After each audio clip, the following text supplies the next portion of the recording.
Ready? Let's go. 2-minute daily Devo for Friday, November 13th.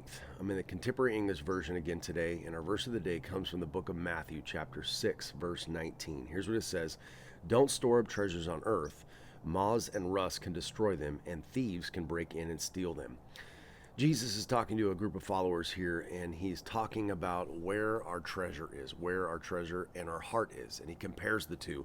If you go on to verse 20, it says, instead, store up your treasures in heaven, where moths and rust cannot destroy them. And then verse 21, your heart will always be where your treasure is.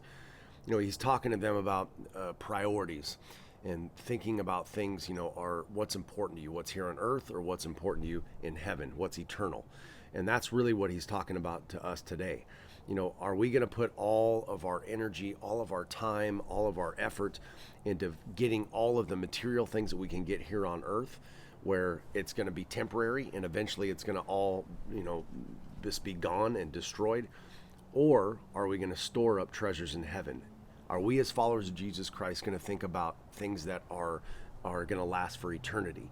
My dad used to always say there's only one thing you can take to heaven with you, and that's people. And that's exactly right. So are we going to invest in things that are going to last for eternity? Because that's where Jesus says that's where our heart is going to be. Where we have our treasure, that's where our heart's going to be. So if we're consumed and thinking constantly about material things, cars, money, houses, all that kind of stuff, status, that's where our heart's going to be. But if our treasure is going to be in people, our treasure is going to be in our family, our treasure is going to be in our neighbors, our treasure is going to be in people that we work with, and how we can get them to heaven, that's where our heart's going to be.